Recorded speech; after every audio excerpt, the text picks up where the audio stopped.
Queridos amigos, hoy es el Viernes Santo. La palabra del Señor ciertamente nos presenta simplemente aquí para una lectura, ¿verdad? En este Viernes de la Pasión, en este camino de la cruz.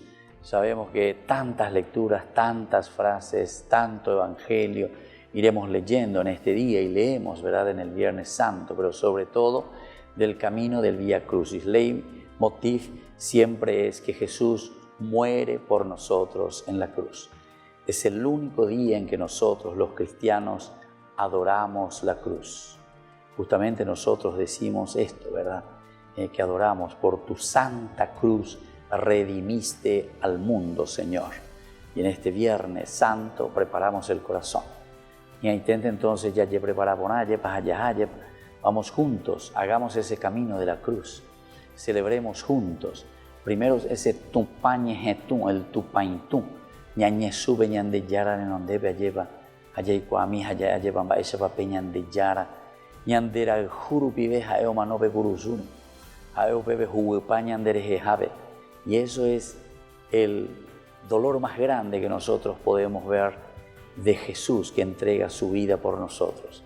Pero al mismo tiempo de ese dolor que nosotros salimos compungidos, ¿verdad?, por la muerte de Jesús, sin embargo al mismo tiempo sabemos que esa muerte nos lleva a nosotros, a través del sufrimiento y de su pasión, a la resurrección. Y este es el elemento fundamental de la vida. Miren, mi siervo tendrá éxito y subirá y crecerá mucho. Como muchos se espantaron de él, porque desfigurado no parecía hombre ni tenía aspecto humano. Así asombrará a muchos pueblos. Ante él los reyes cerrarán la boca al ver algo que nunca se había visto y contemplar algo inaudito. Queridos amigos, pidamos también entonces esta gracia para cada uno de nosotros. Un Jesús que es traspasado y que nos libera y que nos salva. Pero al mismo tiempo,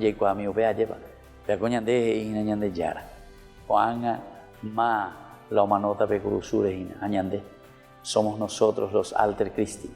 Somos nosotros que tenemos que, a través de nuestra pasión, a través de nuestra muerte, que quiere decir de nuestra entrega total por la comunidad, entrega total por el bien en la construcción del reino de Dios, tenemos que ser capaces también, a pesar de que, como dice la palabra, nos desfiguran en nuestro rostro, en nuestro aspecto, pero porque queremos un reino nuevo y queremos una familia nueva. Allí botabeñan en etao pu lleva. Hoy cualca entero veteabe. Pecurusuru yahasana y catujanguancha peñan de yara. O me eñan debe. El fruto de la resurrección. Que la bendición de Dios descienda sobre ustedes, el Padre y el Hijo y el Espíritu Santo. Amén.